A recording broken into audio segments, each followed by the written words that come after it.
Hey guys, Greg here, Bone Tactical, and today we're going to be discussing advanced pistol skills. This is episode 3 of a 3-part series on pistol skills.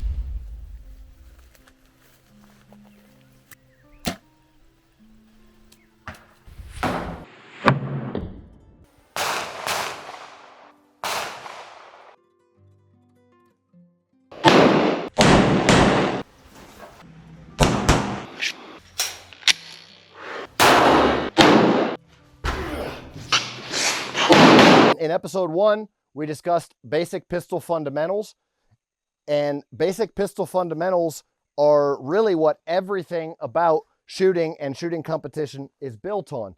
We've got some targets here set up in an abandoned building. We're doing some testing on some RTS tactical plate carriers. We're shooting them to see if they're, RTS tactical plates to see if they're really bulletproof. It is a LA Police Gear plate carrier, and we're doing all that testing on that guy. And what's really important today, we are going to get advanced as it gets when it comes to using a pistol to defend yourself. And as far as the way that I'm teaching, I'm just teaching what I know.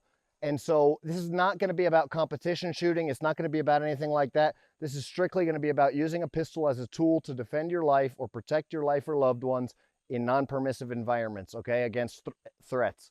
Now, that's what I know and that's what I'm teaching. So when it comes to pistol defense, episode 1, like I said, was grip, and everything's built on the fundamentals. So episode 1 was grip, how the pistol fits in your hand, trigger squeeze, sight picture, safety, all that kind of stuff. The fundamentals that you need to always practice no matter how advanced you are. From there, episode 2, we discussed shoot, move, communicate a little bit. We're going to talk about that a lot more in this video, but we discussed actual positions of shooting, okay?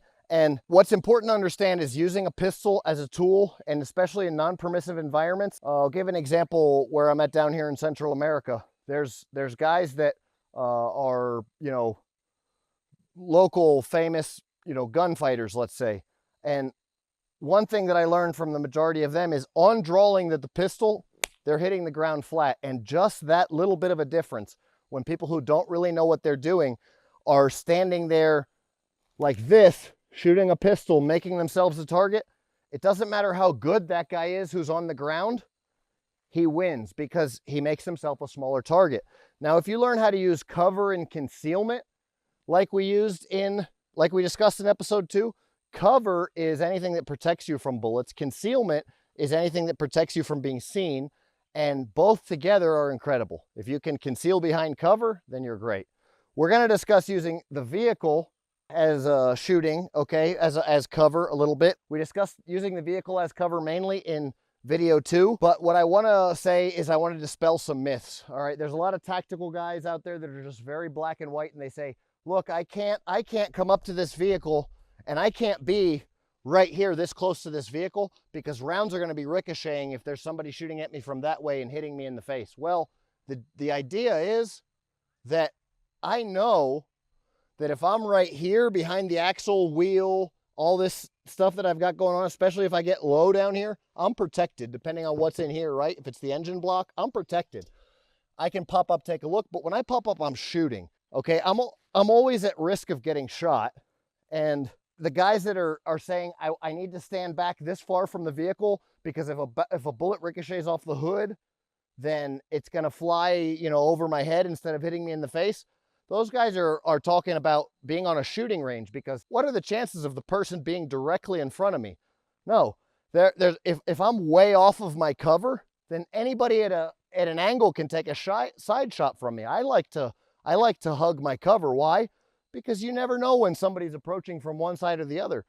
That's also the importance of shoot, move, communicate. You shoot and you move. You don't present yourself as a target. You don't stick your head out the same hole twice, because all I've got to do is be off at a distance and have my sight picture hovering over that spot where you just popped out from. When you pop out again, I shoot you. So there's so much stuff here to cover as far as check out video 2 for most of that stuff. The difference being of video 3, what separates the men from the boys, the advanced training now, is learning how to shoot in extreme conditions, okay? It's hot. It's humid. I'm going to be exercising and running and gunning. We've got mountain trails out here that we've got to hack through with a machete, and somebody goes out in front and puts little tiny cardboard paper targets the color of, you know, cardboard, which is blending in camouflage. And you got to find those and shoot them, and it's scored against you if you don't see them on your trek. You've got to navigate through different waypoints using navigation, hacking while you're doing it, and being aware with your pistol of what's around you. So stuff like that is advanced. Here we're going to show you on a closed course, really basically very small, smaller dynamic, so we can have the cameras rolling and everything, and a lot easier to film. Have my camera guys here helping me, and not just, you know, my guys that work with me on the other front. But what we're doing now is going to be just raising that heart rate, okay? Getting yourself uncomfortable, getting in uncomfortable shooting positions, all right? I've been around here shooting and stuff like that, and we do all this stuff. These are thorn bushes right here. All of these are thorn bushes, all right? If I'm shooting and I have to drop right here to take a shot, this thorn bush, it's gonna poke me. I need to learn, and I need to know how to shoot when I'm in pain, okay? I need to know how to operate. I need to know how to run and gun with my body temperature up. So what we're gonna do right now, the difference between the fundamentals in episode 1, adding in then in episode 2, the different body positions and use of cover and concealment, stuff like that. And then into episode 3, now what we're going to add in is just making ourselves miserable. All right, just making ourselves miserable. Some guys even go as far as to use pepper spray, pepper gas, you know, have your guys throw rocks at you, you know, whatever it is, put yourself out there and learn how to do that breath control now. Learn how to do that breath control with extreme heat, extreme sun. You know, it's 100 degrees right now. It's 90% humidity. My photographer's dying in front of me holding the camera up, okay? It's rough down here. Now what I'm going to do is I'm going to exercise a little bit. I'm going to make myself feel like crap, and then I'm going to shoot, okay? And if your shots are still on target after that, then you're good to go. I've got a pistol here that I will give a shout out to some people that helped out with the video. There's a guide rod in here from zahal.org. There's this Trigicon. I don't know what the deal with it is. I've adjusted it like 3 times and it's all over the place. I think it might be broken. I'm not sure. But I like to, this is a training pistol. It gives me malfunctions all the time, which is amazing. So throw in some malfunctions. That's a huge part of this training as well. I like to run drills. I just do 2 shots body, 1 shot head. I like to throw in magazines that are empty. I like to have other guys load my magazines, so I don't know how many rounds are in them for training, right? I use a pistol that, like I said, it's a pistol from Lone Wolf, and it's all put together, Frankenstein parts, the uppers from Lone Wolf, and it's just always giving me problems. My Glock that I carry on the daily is it's a Glock, right? It's I don't touch it. I leave it pretty much alone. I don't mess with anything that could malfunction. And then this one that I've got going here, I let it go crazy. So all of that stuff that sucks in the real world, let it happen to you when you're training, so you can figure out how it works. So from here, I'm gonna drop down and do some push-ups. I'm gonna go for a run over there. I've been out here, literally, we've been training out here for 7 days. Today's day 7 of sleeping on the ground. I'm bit up. I'll show you guys my hands. I'm bit up. I got mosquito bites, thorn bush stuff all over my hands, dirt under my fingernails, blisters everywhere from doing some of the survival training. I mean, we're out here really doing it, guys. And this is what's crucial. When you don't feel like getting up, when you're tired and you're hot and you've been sleeping under a tree, bit by ants and mosquitoes and gnats every night, covered with ticks, this is when the rubber meets the road. And really, advanced, guys, means advance. You got to put yourself in pain and see how it comes out. Safety is always first. So slow is smooth, smooth is fast is a quote that I've heard from some tactical guys. And it really, one that I really enjoy and I like because it's true, right? You don't have to be the fastest guy out there, but if you're accurate, okay, and that's the real thing here. If you're accurate and you're safe and you stay alive, you might fire 3 shots, 2 shots body, 1 shot head. They were all placed well. The other guy fired 150 shots And who wins? You do, because you use cover and concealment. You were smart. So shoot, move, communicate means if I have a team with me, they know where I'm at all times. I'm communicating. They know where I'm going. They know where I've been, all that. Shooting and then moving. So you're switching things up, and then from here, we're just going to go through all the different positions that we talked about in episode 2. And then more, okay? If you can be in a weird, awkward position, shooting under something or behind something or over something or with something in your face, try it out and see if it works. Because if it works and you can do it in training, beating yourself up and in pain, then you might be able to remember it in the real world when you really need it. So here we go, guys. Let's do some push-ups. And little piece of rusted metal there. Probably shouldn't cut myself in. We'll do some push-ups.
So, a little bit of blood pumping, a little bit of sweat going, and now we are here revising the RTS tactical plates, metal plates, and the LA Police Gear plate carrier. Now, the buckle broke on the plate carrier. He took 2 wounds to the shoulder, 2 shots to the shoulder. There's multiple hits to the plate, to the front plate here. And interestingly, very interestingly, a shot entered here in the corner where I would have thought that it would have went between the gap and the plates and then entered into, the vitals there. Kidney maybe, since it's an angle shot, who knows. But maybe a lung, but it didn't. It entered here and came out here on the other side. Here's the exit wound. There's a tiny little shrapnel hole on the shirt. So I think maybe a little piece of the casing might have entered, but it would not have been anywhere close to fatal. So you can see the multiple hits here. We've got a bunch here, like 1, 2, 3, 4, 5, 6, 7, 8, 9 hits there, 10, 11, 12. So about 12 or so hits to the, you can see here a piece of the jacket actually is stuck in here. So that's interesting where that was at. So, okay, so this is very, very crucial information right here. Now, see this? It was right here.